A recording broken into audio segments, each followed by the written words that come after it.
या योजनेचा चालू व्याजदर 7.7% आहे आणि व्याजाची पद्धत वार्षिक चक्रवाढ आहे। म्हणजे या योजनेत व्याजाचे आकडेमोड वर्षभर एका रकमेवर होते आणि पुढील वर्षी आधीच्या वर्षीची रक्कम अधिक आधीच्या वर्षीचं व्याज मिळून होणाऱ्या रकमेवर व्याज मिळतं। जर आपण या योजनेत 1000 रुपये गुंतवले तर त्याच्यावर आपल्याला 5 वर्षांनी एकूण व्याज 449 रुपये मिळतं। त्यामुळे एकूण परतावा हा 1449 रुपये असेल। जर आपण या योजनेत 2000 रुपये गुंतवले तर आपलं एकूण व्याज 5 वर्षांनी 898 रुपये असेल आणि त्याच्यावरचा परतावा हा 2898 रुपये असेल। जर आपण 5000 रुपये गुंतवलेत तर एकूण व्याज 5 वर्षांनी 2245 रुपये आणि एकूण परतावा 7245 रुपये असेल।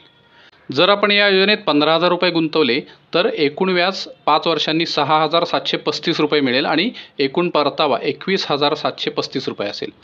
तसंच आपण या योजनेत 20000 रुपये गुंतवले तर एकूण व्याज 11225 आणि एकूण परतावा 36225 रुपये असेल। आता बघूया या योजनेत आयकरात किती सूट मिळते।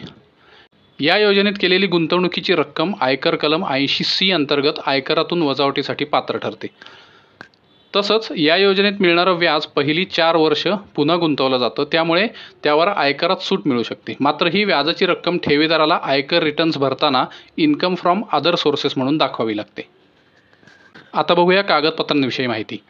मंडळी, या योजनेत आपल्याला सर्वप्रथम खाते चालू करण्याचा अर्ज, त्यानंतर 2 पासपोर्ट आकाराचे फोटो, ओळखपत्र म्हणून आधार कार्ड, पॅन कार्ड किंवा पासपोर्ट, पत्त्याचा पुरावा म्हणून आधार कार्ड, वीज बिल किंवा पासपोर्ट आणि अल्पवयीन व्यक्ती असेल तर वयाचा पुरावा म्हणून जन्म दाखला लागेल।